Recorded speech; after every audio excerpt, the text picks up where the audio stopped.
Hello friends, welcome to SSC coaching centre. दोस्तों, आज मैं आपको बहुत ही इंपॉर्टेंट सवाल लेकर गया हूं, तो इस वीडियो को बिल्कुल भी स्किप ना करें। चलिए स्टार्ट करते हैं। पहला सवाल, ए, बी और सी में 7200 रुपये इस प्रकार विभाजित किए हैं कि ए को बी और सी का मिलाकर के 20% प्राप्त होता है, लेकिन ए और सी का मिलाकर के 20% कम प्राप्त होता है, तो सी कितनी राशि प्राप्त करेगा। अब आप खुद सोच लीजिए ये कितना इंपॉर्टेंट सवाल है।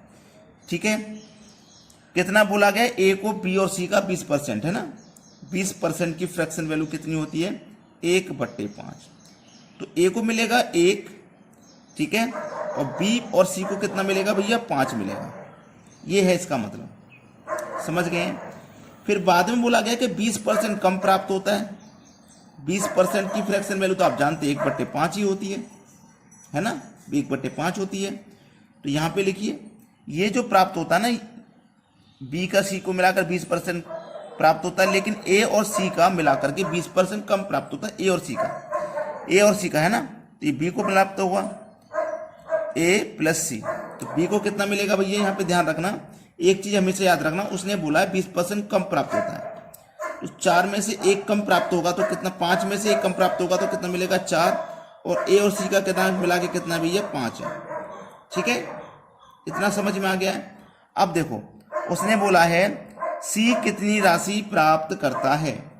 सी हमारा जो है वो कितनी राशि प्राप्त करता है।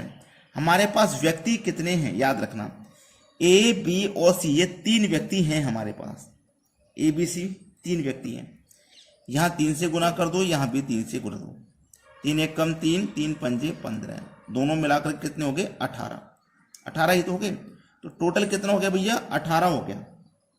टोटल हमारे पास कितना हो गया, 18 हो गया। ठीक है, 18। अब इस 18 को याद रखना, ये जो 18 है कितने के बराबर है, 7200 के बराबर है। तीनों का योग है ना कि 18, ये तीनों का योग 7200, तो ये 18 कितने के बराबर हो गया भाई, 7200 के बराबर हो गया। 18 का मान 7200, तो एक का मान कितना, 18 चौक 72 और 2 जीरो यानी कि 40, 400। ठीक है, 400। अब एक का मान 400 है, उसने बोला सी कितनी राशि प्राप्त करता है। भाई सी कितनी राशि प्राप्त करता है, अब इसी को निकालना बहुत इंपॉर्टेंट है। सी का मान निकालना बहुत इंपॉर्टेंट है, सी कितनी राशि प्राप्त करेगा। चलिएगा, अब यहां पे जो हमारे पास 400 आया ना, ये एक का मान है। यहां बी और सी का मिला के 5 था, यहां ए और सी का मिला के कितना है, 5 है। समझ लेना, बात को समझ लेना। ठीक है, ए का मान अकेले का 1 है और बी और सी का 5 है। ठीक है, हमारे पास ए, बी और सी, जब तक इन तीनों का हमें अलग अलग पता नहीं रहेगा तब तक हमें कैसे पता चलेगा क्या है। 3 एक कम 3, ए का मान कितना, 3।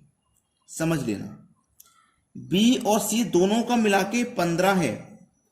बी और सी दोनों का मिला के 15 है, तो अकेले बी का कितना होगा, 8। ठीक है, सी का कितना हो जाएगा, 7।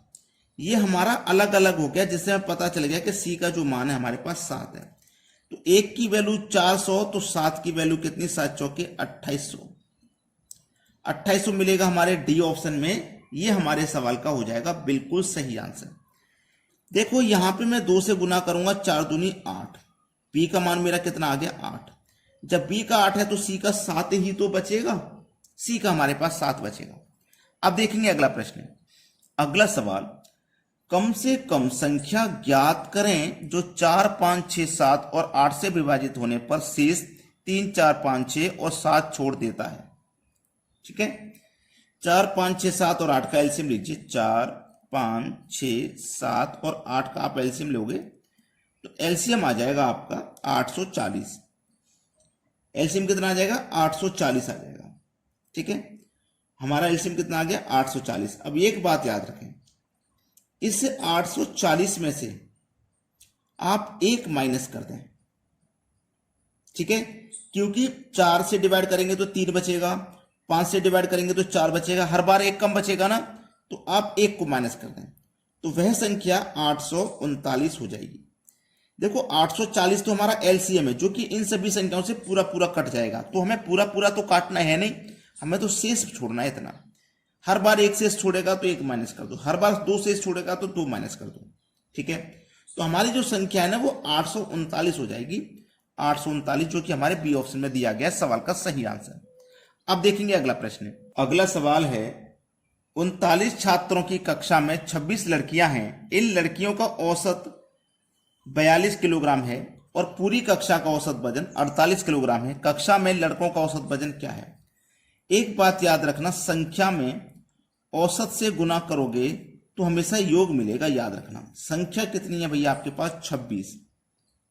ठीक है, 26 का औसत है 42, मल्टीप्लाई करोगे दोनों का योग प्राप्त होगा। 26 का 42 का गुना 1092। ठीक है, चलिए पूरी कक्षा का औसत वजन 48। पूरी कक्षा में कितने छात्र हैं? 39। इनका औसत वजन 48, दोनों का कर दो मल्टीप्लाई, 1872। ठीक है, बोला है लड़कों का औसत वजन क्या है। बड़ा अच्छा सवाल, लड़कों का औसत वजन उसने पूछा है। पूरी कक्षा में 39 थे, लड़कियां हैं 26। टोटल 39 में से 26 को माइनस कर दो तो इसका मतलब लड़के कितने बचे आपके पास? 13। टोटल में से लड़कियों का योग माइनस कर दो, 780। ये बचा लड़कों का योग, बचा कि नहीं बचा? लेकिन इनका औसत पूछा है। योग में संख्या से डिवाइड कर दो तो औसत आता है 13 78 और 1 0, तो औसत हो जाएगा इनका 60। सी ऑप्शन सवाल का बिल्कुल सही जवाब है। अब देखेंगे अगला प्रश्न। अगला प्रश्न है दोस्तों एक छोटा सा सवाल जिसको मैं आपको होमवर्क के लिए देना चाह रहा हूं। आप इस प्रैक्टिस करें इस सवाल पर और कोशिश करें कि इस सवाल का आंसर आप हमें कमेंट में भेज पाएं। ठीक है, ये एक होमवर्क के लिए एक सवाल दे दे रहा हूं मैं बीच में, ताकि आपको भी थोड़ी प्रैक्टिस करनी चाहिए। और इस तरीके के सवाल एग्जाम में आते हैं तो आपको करना आना चाहिए। थोड़ी प्रैक्टिस कीजिए इसके ऊपर। अगर आपसे नहीं हो पाएगा ना तो मुझे कमेंट में बता देना, मैं अगले वीडियो में इसका सॉल्यूशन बता दूंगा। ठीक है, अब देखते हैं अगला सवाल। अगला सवाल, वस्तु की कीमत 60 रुपए से 40 रुपए घट जाती है।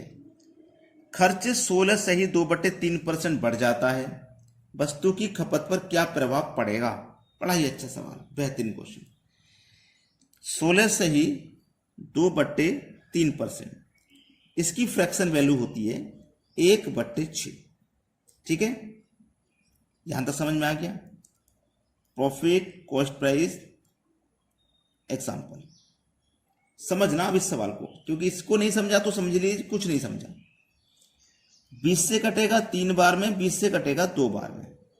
ठीक है, मैं यहां पे पहले 60 लिखता, फिर यहां 40 लिखता, समझो, फिर कटने के बाद वही आ जाता 3 और यहां पे 2 वही आ जाएगा, और यहां पे टोटल वैल्यू कितनी है? 6। ठीक है, इतना समझ में आ गया ना? चलिएगा, अब उसने बोला है कि इतने का बढ़ जाता है तो खपत पर क्या प्रभाव पड़ेगा? उसकी खपत पर क्या पड़ेगा? इन दोनों का मल्टीप्लाई करोगे या डिवाइड करोगे तो 3 से 6 को डिवाइड करोगे 2 बार में हो जाएगा। ठीक है, इतना का समझ में आ गया? अब इतना खर्च हमारा बढ़ जाता है ना तो 6 पे 1 बढ़ जाएगा, यानी कि 6 रुपये कोई वस्तु है एग्जाम्पल तौर पे और उस पर 1 रुपया बढ़ जाएगा तो वो कितना हो जाएगा भैया? 7 हो जाएगा। अब 2 से 7 को आप जब कटाएंगे तो एक कितना हो जाएगा? 3.5 हो जाएगा। हो जाएगा कि नहीं हो जाएगा? तो कोई चीज 2 से 3.5 होनी थी, हो कितनी गई? 7, मतलब 2 गुनी हो गई, है ना? 2 गुना ही तो हो गया भाई, 3.5 का 7 2 गुना ही तो है, 2 गुना हो गया। कितना हो गया भैया? 2 गुना हो गया। ठीक है, लेकिन 2 से कितना हो गया? ये 3.5, मतलब 1.5 गुना हो गया।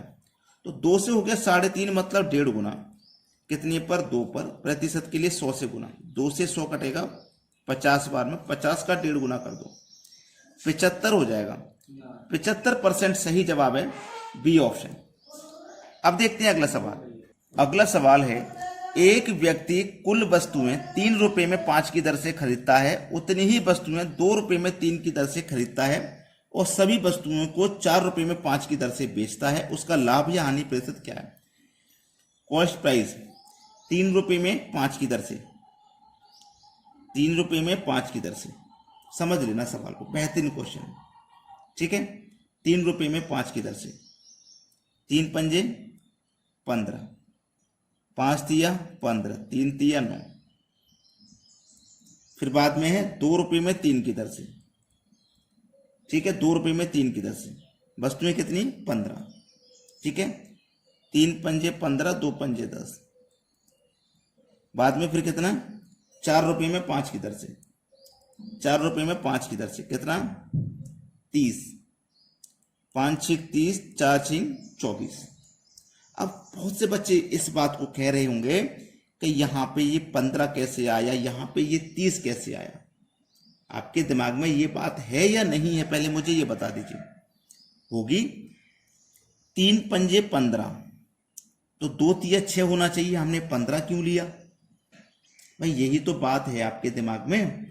एक व्यक्ति कुल वस्तुएं ₹3 में 5 की दर से खरीदता है, उतनी ही वस्तुएं, समझो उतनी ही वस्तुएं, यानी कि 15 ही वस्तुएं ₹2 में 3 की दर से खरीदता है, उतनी ही वस्तुएं खरीदी यानी कि 15। फिर सभी को वस्तुओं का मतलब हो गया 15 और 15 मिलाकर के 30। अब कोई कंफ्यूजन नहीं होगा, सारा कंफ्यूजन अब खत्म हो गया होगा। हो गया कि नहीं? 9 से 10 19 हो गया कि?